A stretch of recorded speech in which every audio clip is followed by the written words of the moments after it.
5, 4, 3, 2, 1. It's time to count down reality TV's most talked about moments with Amanda Bella.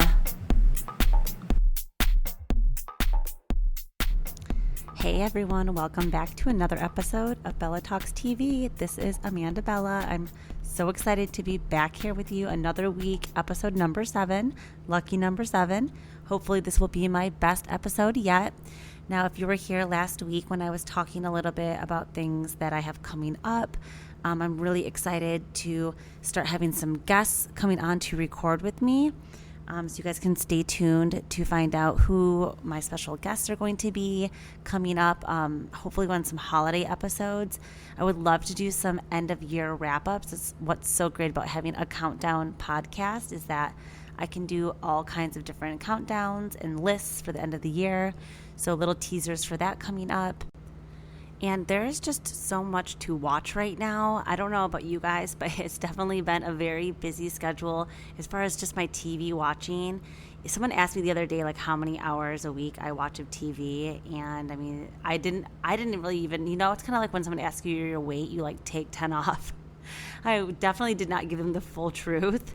I had to at least double what my estimate is, but that's okay. I don't feel any shame or guilt around that. I almost look at it as just something that I do for any other hobby that I would like to be doing. You have to put in a lot of time into it.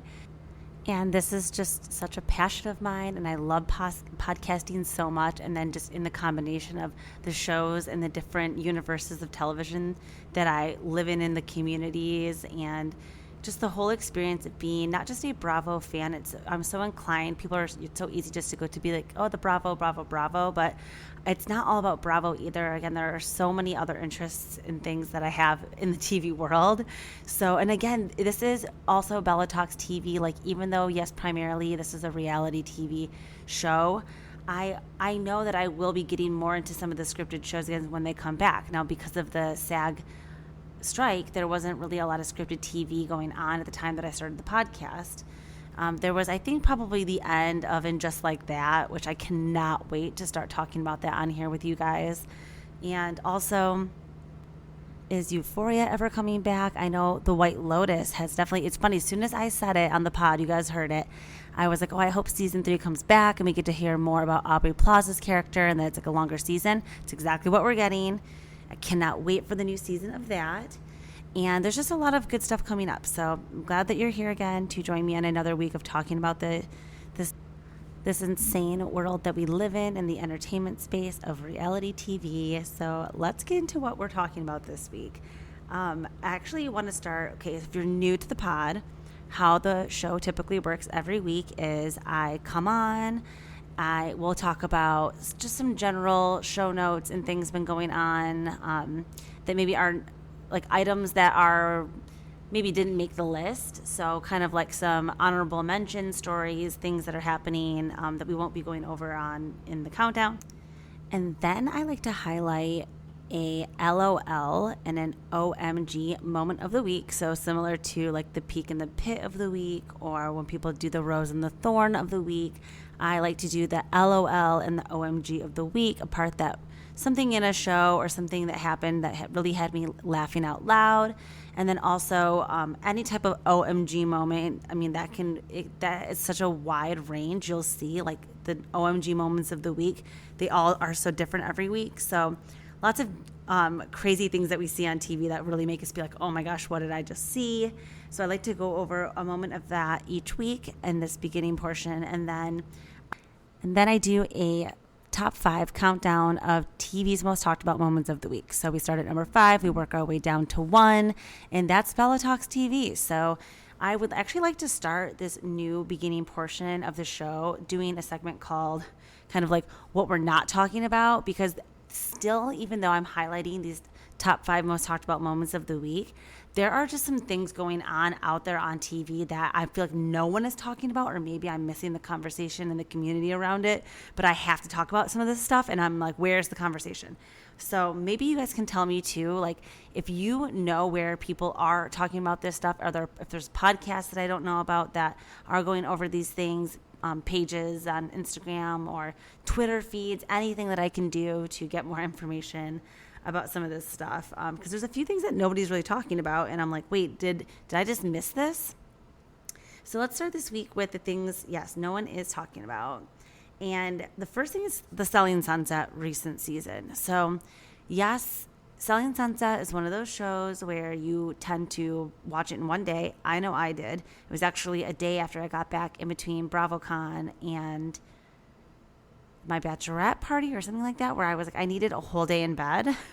And I watched the whole first new season of Selling Sunset. And there was a little bit of chitter chatter online about it, kind of just general things about, I guess, Chrishell and G-Flip Amanda. That was mostly the center of the drama this year. I don't know what people are expecting from this show. Like, I don't go for any type of life-changing drama. I really am just there because, yes, I love the fashion. Of course I do. Like, I am, a girly girl at heart. I love a good, Clueless was my favorite movie. So I love just that West Coast way of fashion. If you couldn't even call it fashion, like, I guess it's like a look. It's just so different than the Midwest East Coast lives that I've been around my whole life. So to me, it's like more of an actual show that I'm watching, where these are people that are almost like Marvel characters. I've heard a lot of people talk about them being compared to looking like Marvel, like superhero. It's almost like the Kardashian filter too that they get. Like, there's something about those West Coast shows. So for me, watching Selling Sunset, that's what I'm going there for. I actually had made this one like collage of all the pictures of Chelsea and like Emma's fashions throughout the season this year, and I posted it and they both reposted it and stuff. I was very proud of myself. I'm like, that took work. I had to like screenshot all the different looks, put them together, make a collage. Like, what am I doing with my life? Sometimes there's just moments where I have to be like, okay, you're 36, you're making collages of the Selling Sunset fashions and putting it online. No, I'm just kidding. I like to poke fun at myself, but really, no one should ever feel bad about doing any of this stuff. To me, like I said, I'm an artist. I really consider this my art. So I don't care if it makes me like sound insane, but I really had a good time just looking into all the different looks of the season. Okay, another thing that no one's talking about is like we have one of Nick Cannon's baby mamas on this show. And they keep trying, like everyone does keep trying to get stuff to come on, basically for her to like kind of spill more about that relationship. And also Chelsea kind of comes for Brie and is basically just like, I don't agree with your lifestyle. I think it's like weird that your son has like 9 siblings and like his dad doesn't really like spend time with him. I don't know. It's like, it is definitely like a Sister Wives vibe going on with Nick Cannon. They all like protect him, and there's definitely going to be something. I feel like at some point there's going to be, I don't know, with all this Diddy stuff going on. This is alleged. I don't know. I've never heard anything like this about Nick Cannon, but like no normal, sane, not weirdo has that many babies with different women. So something's going on there. But anyways, there's a lot that they don't talk about with Brie on the show, and I think that there's just a lot of potential for there to be a real like dramatic show there, but instead they spend a lot of time talking about Chrishell and drama around one of the twins, Jason's girlfriend at the time, which now they've broken up by now. So I don't know, that show's a mess. I just had to get that out and off my chest because there's just a lot going on over there. There's a lot of thoughts. Like literally Brie's baby, his name is Legendary. Legendary's brother and sister are Mariah Carey's children's. Like Monroe, like Rock and Roll, Monroe and Morocco are Legendary's half brothers and sisters. Like, that is insane. We're not talking about any of that over there. All right. That just shows you that's what happens with those shows. It's a little more glossy, a little more The Hills, doesn't really get into like the mix as much. But the people on there are very interesting, and there's definitely skeletons in those closets. So just wanted to say that was like a big part I had to talk about in my section that no one's talking about. I also feel like no one is really talking about Taylor's behavior on Southern Charm that much. I think that The reason why no one's really talking about it, I actually have a whole theory that's just because it's the holidays and people are too busy and there's not as much like coming out about it. Or it's also just the fact that Taylor's not really star power anyway and people aren't quite as invested in her because she's not likable to begin with. But there's definitely something going on there too that they're not tapping into enough, or they're not addressing, or why are these men like protecting her? Like, what are we not seeing? I don't know. Southern Charm's getting kind of weird because it's a great season and everything, but at this point, Craig is the only person I think that maybe has not had like sexual relations with Taylor. So I don't know. Why is this going on? I don't know. We have to figure out why. I mean, even Pat, Whitney's mom, which I have to just say, I know there's also a lot of mixed thoughts about Whitney, but I love him. Love Whitney, and I love Pat. But Patricia even says, like, why is this going on? Like, go find new women. I know it's like part of this weird incestuous Bravo family, but like, even go find girls literally from a different show. Like, I guess they tried that with Winter House. I mean, Austin kind of blew that up. I mean, that's how Craig and Paige got together. I don't know what the solution is, but I just feel like things are getting kind of weird on Southern Charm too. And okay, the last part that I have to say that no one's talking about is this whole season of Jersey Shore that's on right now, which, I mean, am I really that surprised? No, it's like season 26.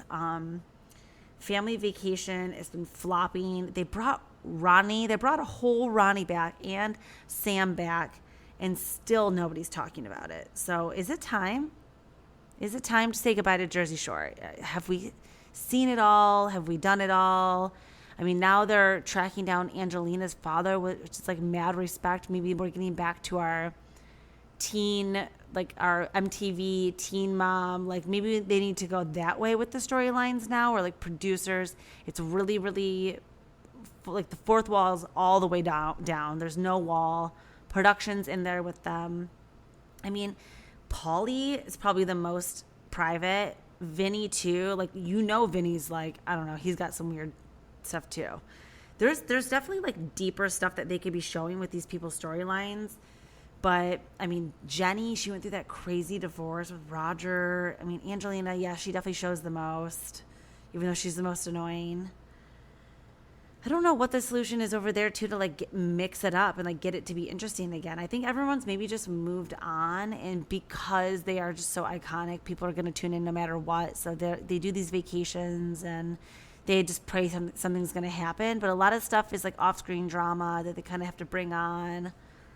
I don't know what we do, but it could be time to say goodbye to Jersey Shore, as much as that saddens me. But yeah, that's really all I had for my No One's Talking About segment of the show this week. And I would love to move into our LOL of the week, because it's the Real Housewives of Miami. And this whole episode this past week, even as dark as some of the content is that we're talking about on the show, really had me cracking up. A couple specific moments, especially, okay, Julia with this whole opera storyline is so random. Martina is honestly iconic and also problematic in some of her stuff too. I don't know if you've ever, I don't want to say problematic. It's like everyone's allowed to have their own views on things, but I think when it comes to anything having to do with transgender, I like with rights, I'm an ally. I support them. I believe them. I want them to have the best lives ever.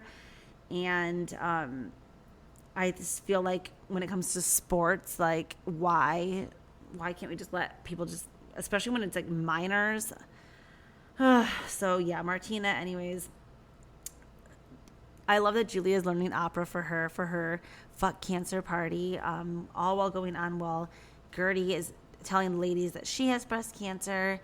And seeing that whole situation unfold is really crazy. My dad actually is a cancer survivor. I don't know if I told you guys this before, but that I come up from a family with cancer survivors. My fiance's family has cancer survivors. So luckily we've been really blessed and kind of have this like weird rose-colored lens that when I see these stories about Gertie, I'm like, yes, see, like in Martina, like they overcame it. Like cancer does not have to be a death sentence. Now, of course, everybody's situation is different, and I'm just happy to see that there are some people, I don't know if it's just medical advancements or if people really have gotten healthier in the years where mentally they are able to handle these diagnoses different. But something's going on where people are really like battling, and just really inspiring to see on TV. I'm really happy they're including this in the show, and that people are being vulnerable enough to show and share this on on TV, because it is a lot, and it's a very, I'm sure, like even when Gertie was talking about not wanting to, she did not tell her sons that she had cancer. Russell had to step in and tell them, because I think she basically just said she couldn't do it. I get that. When my dad told me that he had cancer, I had just gotten home from school, and when I walked in, like, you can just tell it's your parent. You've never seen them look like this before ever in your life.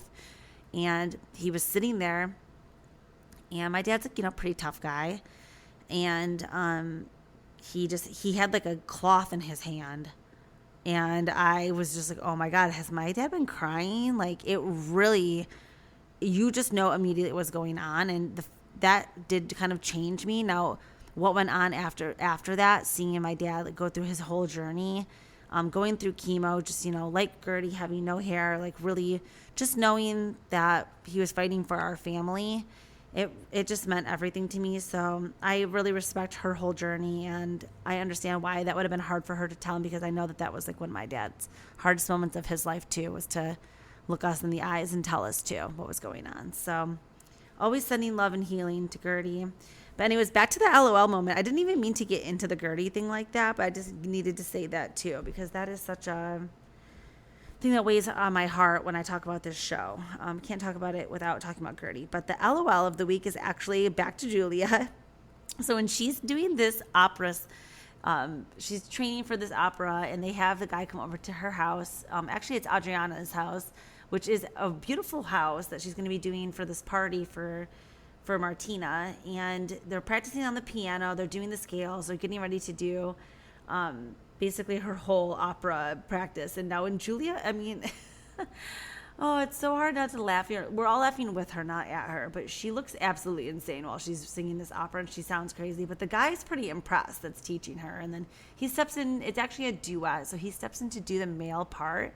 And while he's up there doing the male part, Adriana's dog starts humping his leg, just mounts up on his calf and starts going to town. And he can't really like stop because he's in the moment. Like, you kind of have to follow through. So he goes and he sings the whole thing. It's actually hilarious. He starts singing and the dog's going crazy, and nobody really understands what's happening because it's down on the floor. You can't see it. The camera sees it, but Adriana doesn't know that's happening, and neither does Julia. So that whole scene was hilarious. I really was laughing out loud so hard. Go watch it if you haven't seen that episode yet. And then that wasn't even like the funniest part of the episode to me, because that happens. All the chaos happens of the opera singing, and then they go over to Lisa. And it's hard for me to watch. I love Lisa. I don't even want to ever say anything bad about Lisa, because I really, really, really like her. But I don't know. I just feel like being her daughter would be hard. Being her son would be hard. I don't know if there's like eating stuff going on there. I don't know. It seems like there's just maybe some bad habits being possibly passed on. So I just really want to make sure that those kids are healthy and happy. Fuck Lenny, though. Don't get it confused. We are always Team Lisa in this house. But it's just been hard to watch. But the best thing about watching Lisa right now for me is watching Jody. I don't know where this man came from. It sounds like there's been a lot of drama on the streets this week. I'm here to, I guess, report the latest that it's been mostly shut down. So they said that, there's been uncovered that Jody basically called off his wedding about 6 weeks before he was with Lisa. And that's what he came on. He was like, yeah, it was 6 weeks before I met Lisa. Like, I called off my wedding. I was single. And then I met Lisa. So what do you want me to do? I agree. I believe with him. I actually believe him. I actually do believe that him and Lisa are a really good couple. They're both Canadian. It certainly seems like he is obsessed with her, which you have to have in any relationship. He's willing to deal with anything. She needs, I mean, he's very successful and can obviously afford her a certain type of lifestyle, which is very important to her. Also, I saw a really funny meme earlier that was like, damn, Lisa's got 2 men paying mortgages for her, like Lenny and Jody.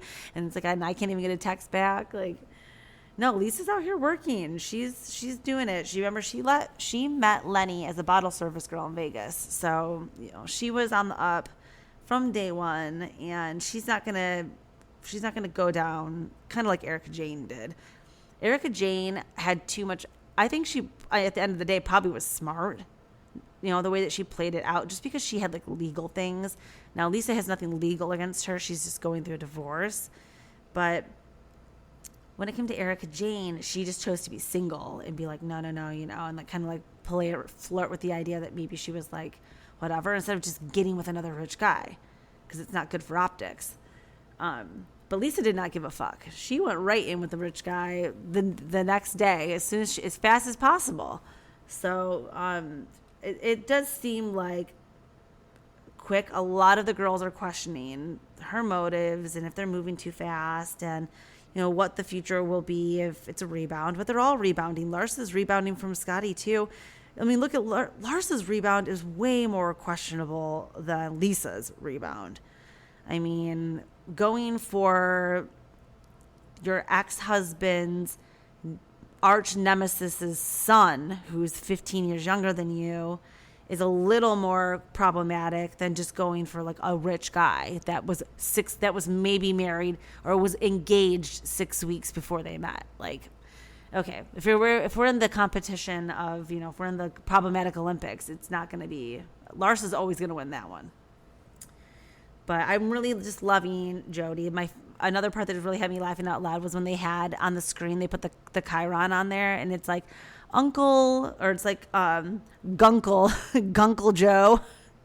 And like Lisa's been telling the kids that it's just her gay friend, which I do believe Lisa does have the gays around. So it does make sense for them to just be like, oh yeah, this is one of Lisa's gay friends that's hanging around the house. But then they did talk about how once they do start kissing in front of each other, like how confusing that will be for the kids. But they're young, whatever, they'll get over it. That was a really funny part, watching the Guncle Jody part. He's really good with those kids, and I see a bright future for them. But I also feel like Lisa doesn't marry for love. I was going to say, does Lisa really love Jody? But like, does that matter? No, she did not. I don't know if she loved Lenny. I think that she really just wanted Lenny because she couldn't have him in the end. And that was a big bruise, probably to her ego. So that whole situation is messy as F. Also, I'm staying very far away from that. But that was the drama. I guess it's been debunked, like I said. Even if Jody was engaged right before he met Lisa, whatever, he clearly was really into Lisa. He shot his shot. It worked, and they're together. Sending all the love to them.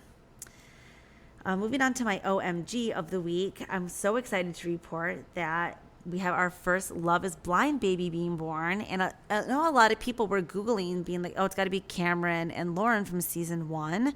They were always the front runners to have the first Love is Blind baby. And I know it's very problematic also to even talk about people having kids, but whatever. This is news, people. So Bliss and Zach are expecting their first child. I'm predicting a girl. Hear it now. I'm predicting they're going to name it like Leanne Rhymes.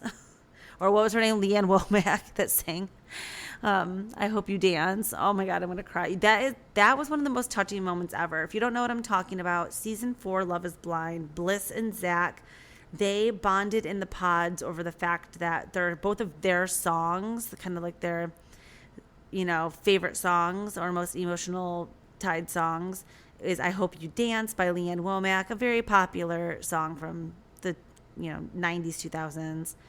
That played at a lot of weddings and a lot of dance recitals, proms throughout the years.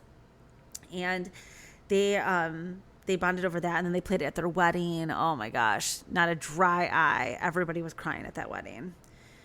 But that they are expecting their baby, and that's so exciting. I'm very happy. I know freaking Vanessa Lachey is going to be very excited because, she's always asking about babies. So rude. I hope that she really has learned not to do that anymore. Also, can we just get Tan France? I forgot to talk about the Selling Sunset reunion earlier. Tan France is, to me, like the best reunion host, possibly even better than Andy.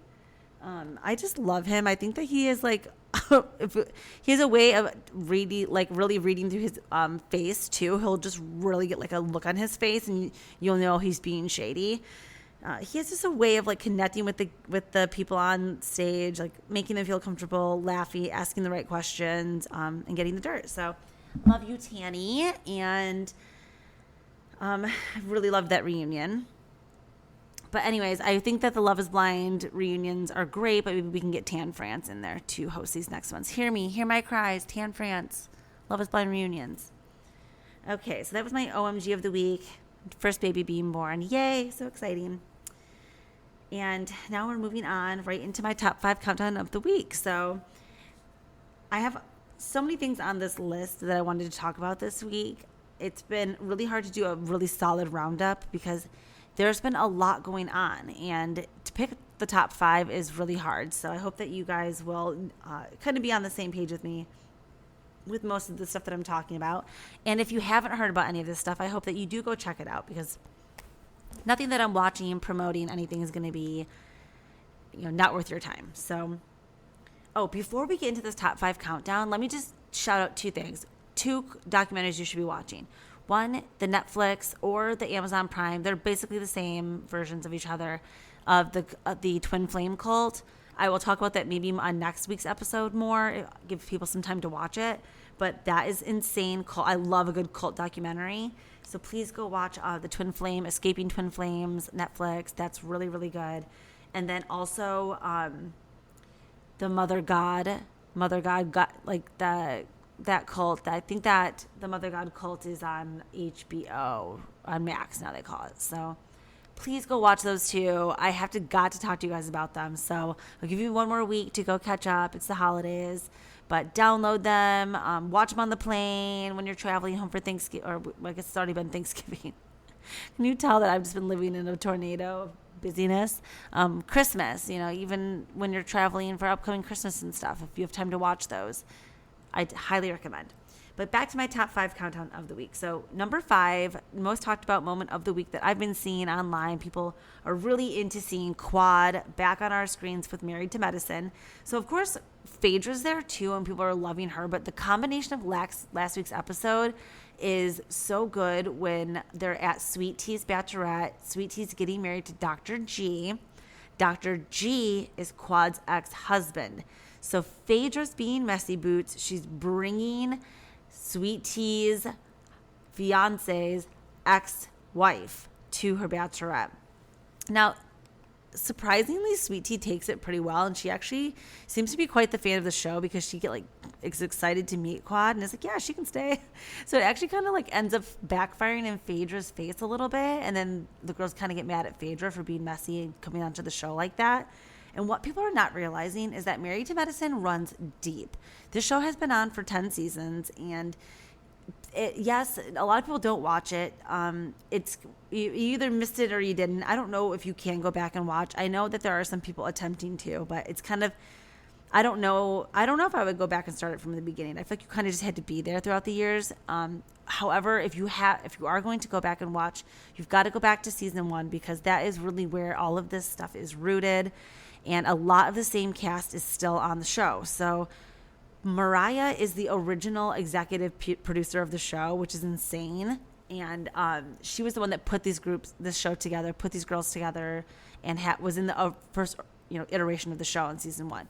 This girl was so bananas. Like, talk about Jen. I think if you mix Jen Shaw with Bethany, with Nene, you would maybe get Mariah. Like, it's the next level of housewifery. This bitch is crazy. And she basically she like mentally imploded after 1 or 2 seasons on the show, and she really couldn't even take being on TV anymore. So please go back and watch the Mariah seasons if you can. But then after Mariah left and the dust settled, Dr. Jackie, Dr. Simone, Dr. Contessa, who now is also off the show. This is the first season without her, and I'm feeling like such a breath of fresh air. She was also bananas. These women are insane. So she's gone. Now, Carrie, we don't seem to be seeing Carrie around anywhere, so I'm not sure if she's going to pop up on this season. They brought in Phaedra. They're bringing in Sweet Tea. This season is going to be interesting. Obviously, Quad's popping around. So I don't know. I don't know what we can expect. But I just know that there's been... Oh, and Toya, of course. I mean, Toya... I don't know. Like, so far they're doing a lot of family stuff with her. I'm like, is this just going to be like an off season for her? Because she has also done a lot of crazy things throughout the years, accusing people of setting up insurance robberies, accusing people of, really crazy affairs, all kinds of stuff. So I think maybe Andy probably was like, I really want to pause Toya, would be my guess. But he was like, let me just give her like a slap on the wrist, and we're just not going to feature her. We're going to put Eugene on more. Oh my gosh, this show. So if you're not watching Married to Medicine, I know a lot of people are talking about that and they're happy it's back. And that's just why I watch. I really watch because I've been with it from the beginning.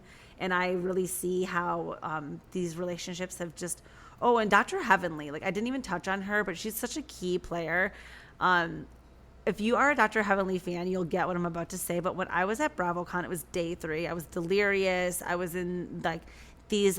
the housewife, like the Kardashian, like legging heels that are like all one, like legging, like black up. Oh my gosh. And I'm wearing those. I'm like walking through BravoCon day 3, like just showing up, sunglasses on, like hungover, lots going on there. I walk in and the first person I see is Dr. Heavenly's husband.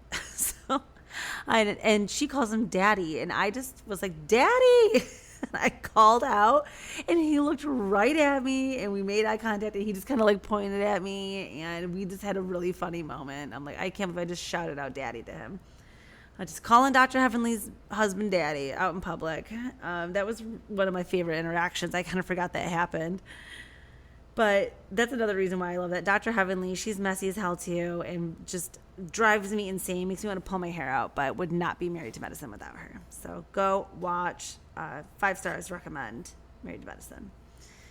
Now, my number 4 most talked about moment of the week is the Kardashians in general this week. So lots coming out about them this week. So the first thing is I want to talk about is this new episode on Hulu, on the Kardashians Hulu show with North, basically being this fashion critic and Kim being like, okay, she's really cutthroat and she's really honest and I never want her to tell a lie. I want her to only tell the truth, no matter how, bad it's going to hurt. And I will work on her later with her delivery. And this just weird narrative they're pushing that like North is going to be like the next big fashion star. Now, I know that it's like we all expected this day to come. Like clearly Mason's not really like in the mix. He doesn't seem to really care about the show. But North loves the cam. Are we surprised? Like, look at her, mother and father. She's been dying probably for the moment where she can really start filming and, like, getting into the mix on the show. And so now Kim's like, okay, this is perfect. I'll start bringing her to these fashion events with me. And she can critique my looks. And she can talk shit to the designers. And it'll be really funny. But it's actually not funny. Like, all of the fashion designers, like, she's going to the Met, like, the literal Met. And North is like, I don't know, this looks cheap. It looks like you got it at the dollar store. And the designer from Schiaparelli, I think his name's Rosenberg, Rosenberg. He's like, oh my God, I'm getting red for filth right now. And like, this is literally the worst day of my life. Like, it's actually not funny. I feel so bad for him. I'm not sure why that they think that this is like a good look. I don't know of all the storylines. I think we could have done a little bit better with this show. Maybe they've just like had enough. And I don't know. No, whose idea was this? Fire whoever's idea this was. I think North is a little too young for me to hate her. And I don't want to see this yet. So please take this back. Show me more Penelope. Now, when Courtney took her daughter along with her to go to Ulta, to put her Lemmy, she's putting her Lemmy gummies in store for the first time. Penelope is just a sweet little angel standing there being like, Mommy, you look beautiful. I love you, supporting you. North's over there like, Kim, you're fugly and take that off. And no. So it's just such a difference. I think I would take more of the P route, but, love to all the Kardashian kids. Now, speaking of the Kardashians, it takes me right over to the House of Kardashians, which is a new documentary on Peacock. It's 3 episodes. And I didn't expect to get anything new from this. I've watched, I think, every single Kardashian documentary that's ever existed. And I'm like, is this really going to be anything new? I have to say, yes, maybe I just have not been doing, paying attention or really doing my research throughout the years. But I did not know. Okay, I knew that Kris cheated. I thought that Kris cheated with whoever Khloe's dad is. I mean, let's be honest. Like, we all know that Kris cheated, but I thought that was like the timeline of when that happened. But it turns out, supposedly, that Kris cheated after all 4 kids were born. And so all the kids are born, and then Kris cheats with a 24-year-old soccer player. Okay, so I can kind of get this. I'm into Beckham vibes. Like, I got really enamored by Beckham. I think that, if the right soccer player came along, I don't know, Robert Kardashian, 4 kids. I don't know what was going on at that time. It sounds like they really, this show really paints Kris out to be basically like willing to do anything, kind of like Kim. And then they're like, oh, they even show this one clip of them being like, oh, which daughter is most like Kris? And Kris is like, oh, like it's definitely Kim. Kim's like, yeah, for sure it's me. We're twins. I'm like, that's actually scary. Because the more you learn about Kris, the more you learn about Kim. And because Kim really doesn't give that much on her own, she just gives you the version. It's exactly like the Instagram version of everything. She gives you the version of her she wants you to see and shares what she wants you to know. Things that she doesn't want you to know, she'll hide for life. So I just think that there's a lot. I really like this documentary. The cheating thing about that came out, and that was like, whoa, that kind of blew my mind. But then it also just goes on to a lot of tying different clips throughout the years together over the 10 years of them being on TV that they show.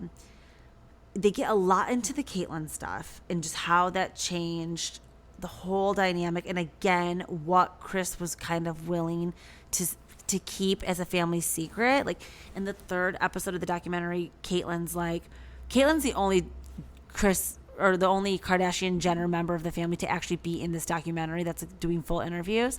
But she's like, basically Kris knew the whole time. And she pretty much knew that like it was just worth staying with him, at this point to just continue to keep the lifestyle. Because what I didn't know is that I always figured it would be like Kris's mom that was, maybe Kathy Hilton, a big Kath, that was getting Kris to like marry up and really lean into that side of her to, marry somebody rich and just get into the mix that way. But it turns out that it was actually Robert Kardashian's mom that sounds like she was insufferable and was pretty much like looked down on Kris until Kris was able to get their announcement for their wedding in People magazine. And then that's when she finally got the approval of the Kardashian name, basically, and the like blessing for the wedding. So sounds like, yeah, Robert Kardashian's mom was really the one that was like, no, you are going to basically be with this type of a girl. You're going to have this type of a lifestyle, and like that's it. So, I mean, Robert Kardashian was 12 years older than Kris when they got together, and I think she was barely legal. So there's just, again, some gray area there. But Robert definitely knew what he was doing, too. They built an empire on purpose. They wanted to be the most famous family in Beverly Hills. They ended up being, the most famous family in the world. But they really wanted to take over California and Calabasas and just that whole, LA area. They wanted to be it, like the empire. And they really achieved it. So see what manifestation can do, people? Just set a goal and really stick to it and don't ever quit no matter what. Because their whole thing is like the bloodline. Like that's what this docuseries is about. It's about the Kardashian bloodline. So now they have all of these kids that they're having. And like we were just talking about with North, like now North being a product of Kanye, they are going to have to be like showing what narrative they want us to believe now. So it's going to be interesting to see if they continue to film and like how the coming seasons of this show is going to be. But I'm back into it. I'm sucked right back into the Kardashians. That was the number 4 moment of the week for me. Number 3 most talked about moment I'm seeing everyone talking about is if Nene could possibly be returning to Bravo. So it looks like Nene has refollowed Bravo. A simple thing as much as just refollowing the page of Bravo on Instagram has everybody talking about whether or not she will be returning to the Real Housewives of Atlanta. And honestly, my gut is telling me yes. I see a huge, not like even a reboot coming. I think when Andy originally tried to do the reboot of RHONY, when he was like, we're going to have Legacy and the new version, that was a really, really great idea. And he was so close with it. And I think we should have still had Legacy. But of course, Ramona fucked it up for everybody. And if she wouldn't have been involved, it would have been a whole different situation. We probably would actually have Legacy as a show going on for seasons instead of a just Ultimate Girls Trip. But anyways, I can't even get started with that right now. With Atlanta, I really think that Andy's like, okay, let me just take what I've learned from this New York situation, and that is to like keep my heavy hitters in the show. Like, people want the OGs more than ever, and they want the people that they feel most connected to. So I think everybody pretty much is going to agree that he should for sure bring Nene back. If they can squash the beef, bring her back, bring Portia back, keep Kenya. I don't know, Candy for me, like, let her go, but she's also the longest running housewife. So unless she's going to literally get divorced from Todd or something, like, we need some drama, Candy. We're over just the infomercials. But I think that if we get Portia, Kenya, Candy, sure, Nene, and then, dare I say, Kim. Do we get Kim back on our screens? Please, do you hear me? Bravo, do you hear me? Please bring Kim back on our screens with Croy, with Brielle, with Ariana, with the Littles, with Chef Tracy. Bring her back. I want them all back so badly. Please. That is the Real Housewives of Atlanta that we deserve. Throw a couple of new ones in the mix. Who do we got? I don't know. Do some casting, but I'm just praying for that to happen. Cynthia. I think Cynthia should move back too, right? I don't know. Do we need her? Maybe. We'll see. But that's just where my thoughts are at with this whole Nene discussion about whether or not she'll return. I really hope that she will. It's so funny. My fiance's been, after all this BravoCon, he really after that was like, I have got to learn a little bit more. So I've been introducing him kind of to like YouTube compilation videos of certain housewives, letting him get to know some of the ladies one at a time. And he's really into Dorinda. He's really into Luann. He's really into Kenya. And I really had to show him some Nene. It was time. And I specifically wanted him to see that one. One of my favorite moments is when she's, of course, on that date. I think we talked about, and she's like, bling, bling, bitches is mad. That is one of the best scenes ever. I want Nene back. So I hope she can just bring the light funness and the lulls. I want to laugh. I don't want to feel so dark all the time. So I hope these women can come back and really give me what we all are missing. And moving on to our number 2 moment of the week, we've got to talk about the Real Housewives of Salt Lake City reunion. It has been filmed. It went down. Mary was there, which I was actually questioning that too. Like, especially the stuff going on with her son. I already know Andy's not going to bring that up. He's not. I don't know what they're going to talk about at this reunion. Whitney's in the last chair. I don't think. Oh my gosh. Is Whitney going to stay? Is Whitney going to continue to film? I don't know. What do we do? What does Salt Lake City need for next season? I think it's really, really doing good. A lot of people are obsessed with it and they're tuning in. I'm not sure what the ratings are. The ratings have never really been great. They don't really hold a candle to Beverly Hills, which is insane. I love Salt Lake City, but I think that there's got to be something else there that goes on too. Monica was a great addition, but she is dark-sided. I don't know. Angie, to me, is my favorite right now. Angie K. I'm an Angie K stan. She's always been so polite every time I've ever had to interact with her. I love her. Shout out to Angie K. But this reunion filming, I'm not sure what to expect. I know that we haven't seen this group trip yet in Bermuda, where they just announced that they were going last week. And I think that there's going to be obviously a lot uncovered there, things that they're going to be talking about at the reunion still.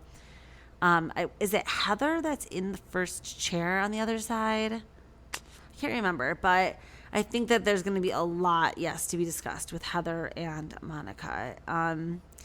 Lisa, I think that she got out pretty good this season. She gets like the funnest, I don't know, the funnest edit. I think to me, is that really who she is? I would love to see her like back at work a little bit more. It's just been a big season with the Jack stuff. So once Jack's gone, I wonder what her next storyline will be. But I really loved this whole season. I can't wait to see. I'm sad that it's over. I'm sad that they're already filming the reunion. And I guess then it's just going to be us and Beverly Hills. So, and Real Housewives of Miami. Thank God. They're just getting kicked off too. So that was my number 2 most talked about moment, is this reunion being filmed. Predictions. If you have any, any crazy things that you think are going to be seen, please come tell me on my Instagram. I will be posting about this podcast episode, so love for you to meet me over there. And I've just been trying to like get into the comments and really be chatting it up with people lately about what they think about what's going on. So a lot of discussions to be had, because some of this stuff is bananas this season. And speaking of bananas, it's so funny because that's literally my next, that must have been a Freudian slip, because that's my number 1 moment of the week. Is everyone is up in a tizzy about Lindsay Hubbard spending what would have been her wedding day with Johnny Bananas. Yes, the Johnny Bananas, known from The Challenge, and also right now House of Villains fame, which is currently airing. I'm obsessed with this season of House of Villains. To me, it's one of the best reality TV shows that I've seen in a really long time. Every single character. I hate every elimination. I don't want anybody to leave. I wish that there was some way we could like vote some of these people back. I miss them. Now on the show, Corinne and Bananas are like heavily flirting, and they do kind of say like, do they think Bananas really likes her, and is he just doing that as a tactic to win the show, kind of like keep her close? I don't know. I think that he probably was genuinely attracted to her. Like, Corinne is so fun and awesome, and she's not that different than Lindsay. So if that's his type, then I believe that they probably had some kind of a genuine attraction to each other. But the fact that Lindsay, okay, first of all, let's break this down. So it would have been Lindsay's wedding day. So that's the first part. That's really sad. Now I personally I just don't believe. I know this is like my tinfoil hat is on. I don't believe the proposal was real. So the House of Cards falls there for me. Like, I don't think that they were really ever. I think that it was all for the show, for to stay on for another season. I think that they were scared that if they were single, and they also came onto the show, and like especially with Carl being single, being sober, maybe they agreed as friends to like go on. I don't know. Like, even that scene, remember in the beginning of the season where like Lindsay's in a nurse costume and is like on top of him. I don't know. There were just a lot of things going on that seemed like that stuff does not just that doesn't happen. It was like cosplay a little bit. So I don't know. There's also been a lot of rumors about Carl being not straight for a long time. And not that you can't be into both sexes, but it's just, there's just a lot of questions there. And even if there was, let's just say they were really in a relationship, I think there was just some delulu-ness happening about maybe the reality of the situation there. So let's just leave it at that with them. I'm happy that her and Carl are together. Can you tell? I'm really, really happy that she is obviously moving on. I actually really like Bananas. I think that Lindsay is problematic. She needs to be somebody who's just as wild as her. So Lindsay Bananas, I'm here for it. And I'm also here for Danielle rebounding too on Winter House. Like, rebounded up, sisters. I'm happy that they're friends again.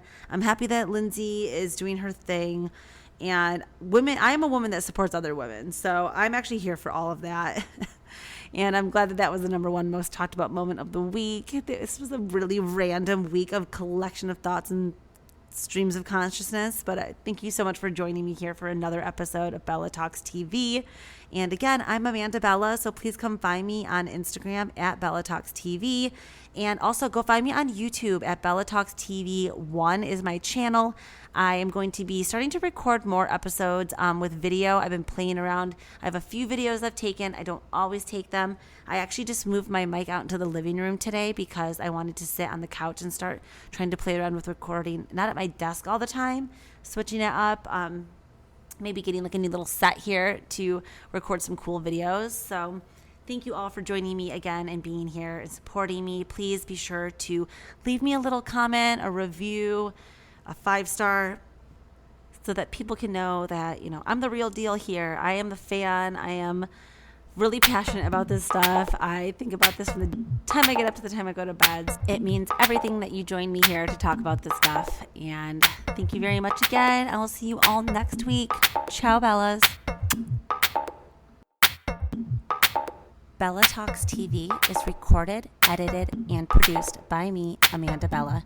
You can find me on Instagram at Bella Talks TV. Please be sure to rate and review.